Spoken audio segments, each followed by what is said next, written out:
Have you ever felt uneasy around someone without understanding why? As if every conversation left you more tired, more unsure and strangely empty.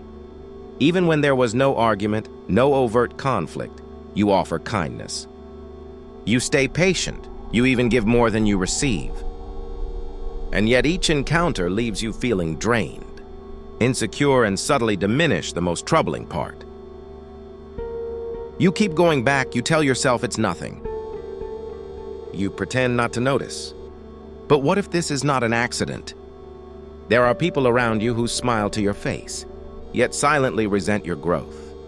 They can't bear to see your light, so they do everything, quietly and cleverly, to dim it. They know exactly what they are doing. You don't. You so focused on maintaining peace and appearing evolved, don't see the venom hidden behind the sweet words. You don't hear the daggers masked as jokes.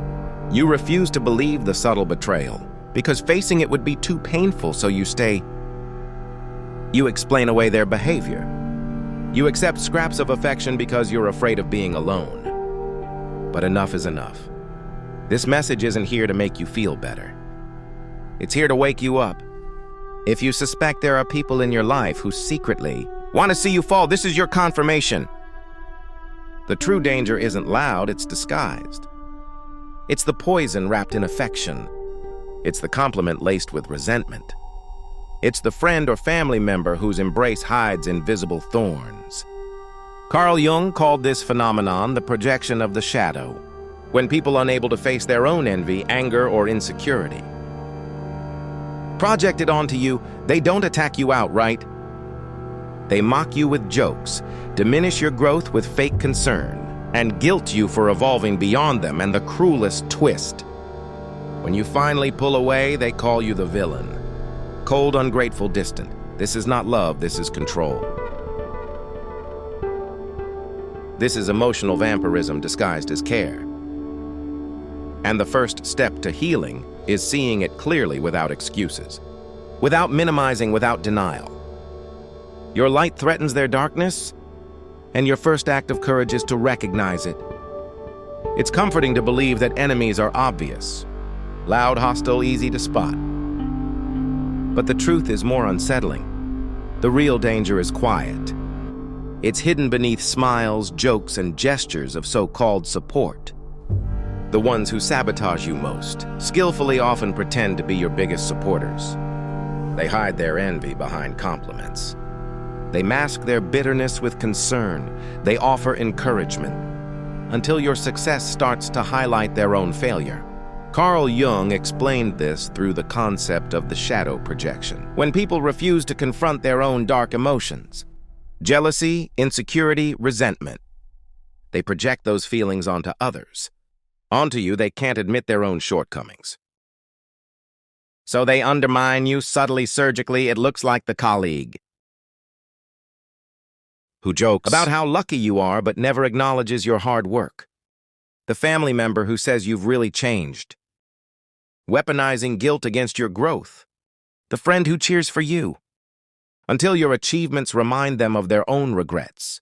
These people won't attack you directly. They know they can't. So they master a more lethal art, pretending to love you while quietly poisoning your self-belief. And here's where it becomes dangerous. You begin to doubt yourself. You question your feelings. You wonder if you're being paranoid, oversensitive, or unfair. But deep down, you know you feel it. You just don't want to admit it. Because to admit it means accepting a brutal truth: someone you trusted, someone you loved, is secretly rooting for your downfall. And when you finally try to step away, the manipulation intensifies. They accuse you of being selfish, cold, distant. They play the victim,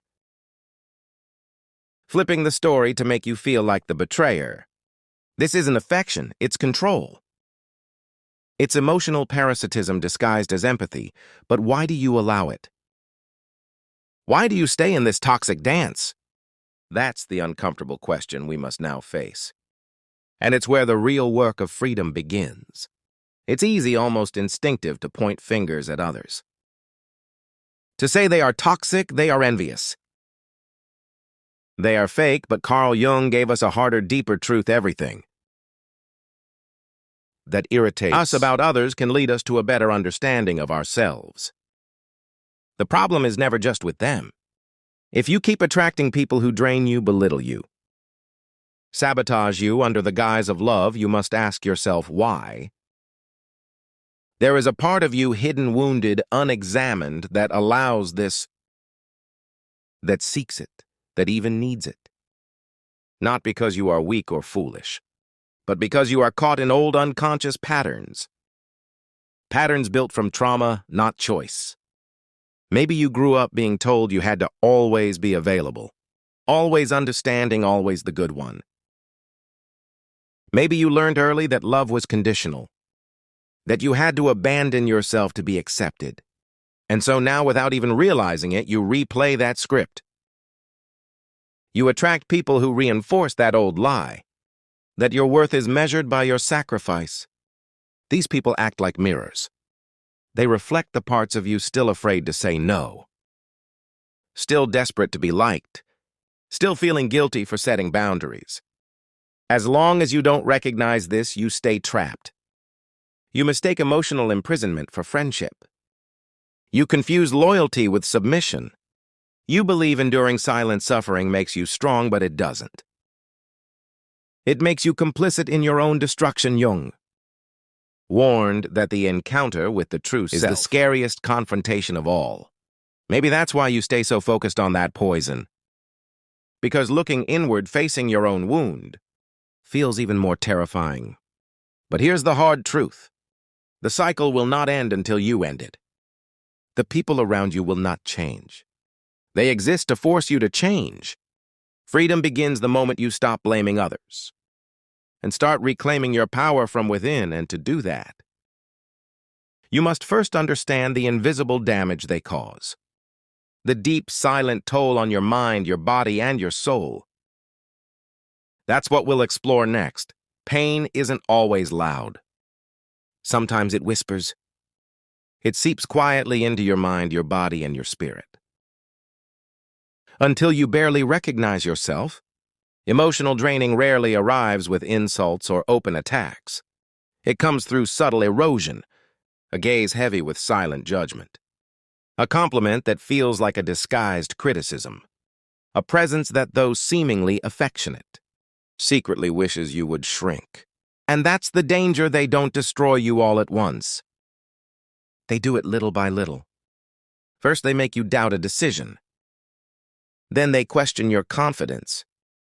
Over time, you start censoring yourself, tiptoeing around their reactions, minimizing your wins, second-guessing your instincts, until one day you wake up exhausted for no reason, anxious without cause, sad without understanding why your energy is gone.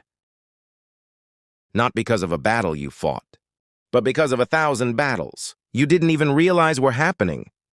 This silent war changes everything. Your mind becomes foggy and confused. Your body carries unexplained fatigue. Your spirit feels dimmed, heavy, isolated. You start comparing yourself to others. You wonder if you're becoming too sensitive, too emotional, too dramatic. But you're not. You are under attack, an invisible psychological attack that Jung described when he spoke of the unseen energy fields between people.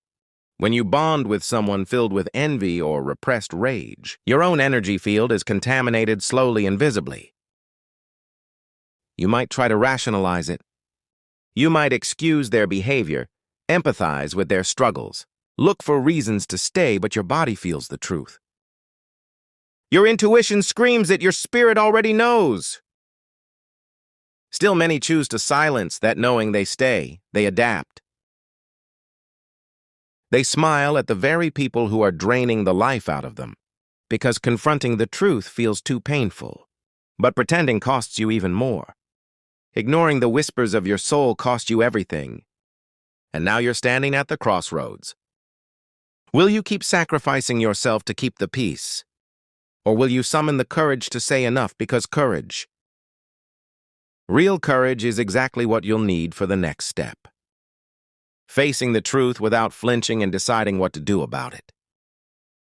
There comes a moment, sudden sharp, when the illusion shatters.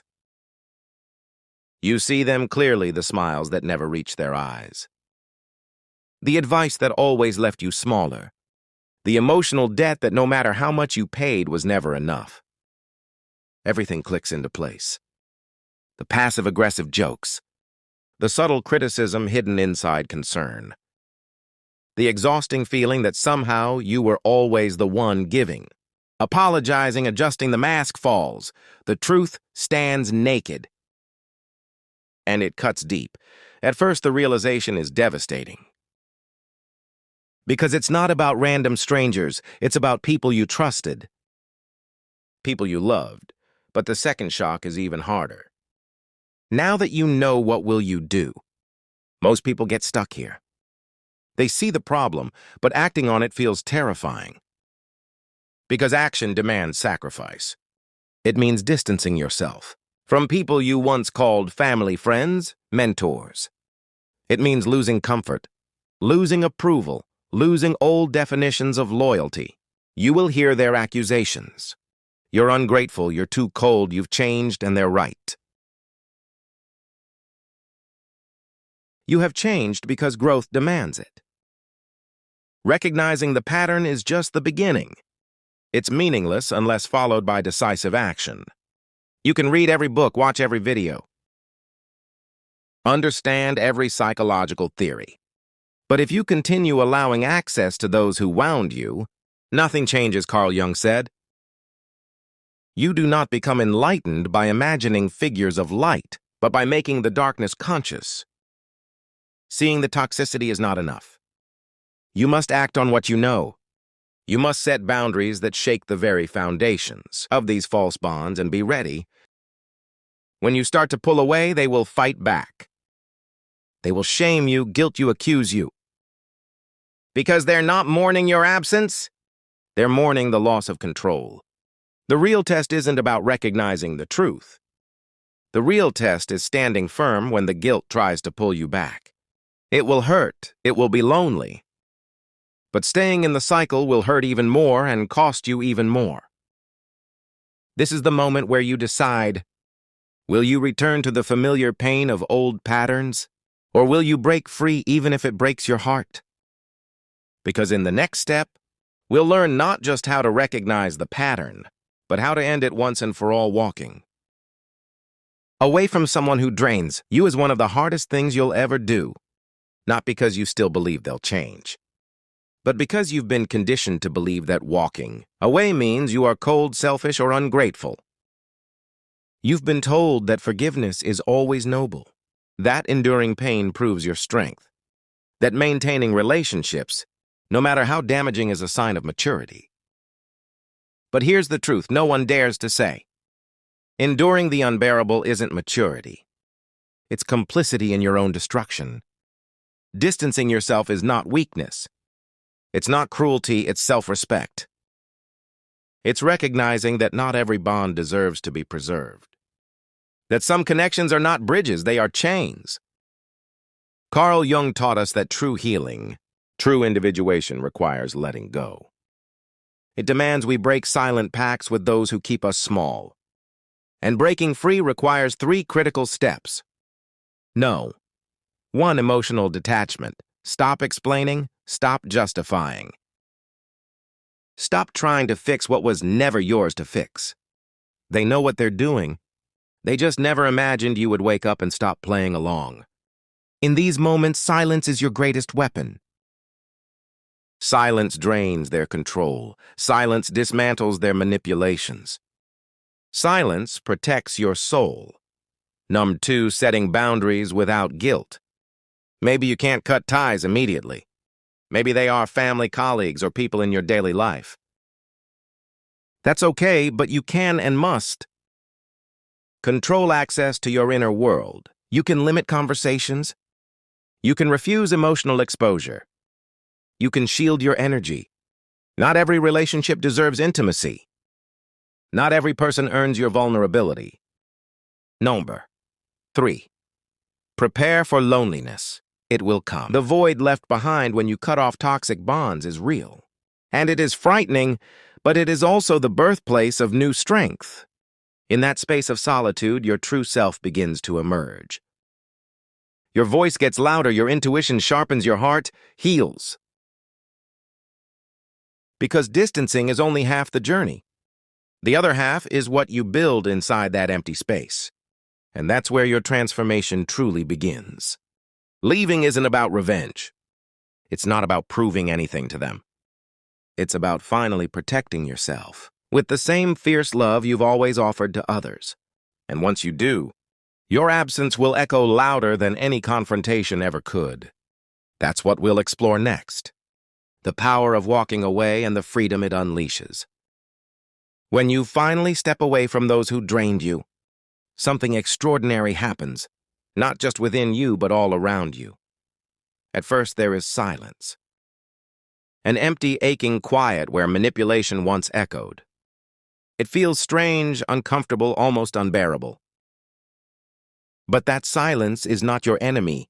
It is your liberation. Your absence echoes louder than any confrontation ever could. Because now, for the first time, they are left to face what they always hid behind your presence. Their own emptiness, their own guilt, their own fear. Without you there to absorb their projections, to soothe their insecurities, to carry emotional weight that was never yours, the game collapses. The truth rises from the ruins, that what they called love was control, that what looked like admiration was resentment, that what seemed like connection was imprisonment. But this journey isn't about them anymore. It's about you. It's about rebuilding yourself piece by piece. With awareness, with strength, with unshakable self-respect. You start living your own life again. You say no without guilt. You listen to yourself first. You trust your intuition. That voice you once silenced to keep the peace. You remember who you were before you made yourself smaller for others. You owe nothing to those who tried to diminish you. What you owe is to yourself. Respect, clarity, protection. And from the moment you stop dancing their emotional dance, you take back control, you break free, but beware. Leaving is not the end. It's only the beginning. Because the real work comes after, when you decide not to fill the empty space with more distractions, more toxic bonds, more compromises. You must fill it with yourself, with your dreams, with your peace, with your authenticity. Your healing is not found in replacing people. It's found in rediscovering your own soul. This is the path of individuation Jung spoke of, becoming wholly fiercely yourself. It is a lonely road at first, but on it you will find the only true freedom there is. The freedom to be who you were always meant to be. Choose it even when it hurts, especially when it hurts. Because staying in the comfort of old chains may seem easier, but it cost you your soul, and your soul was never meant to be a prisoner.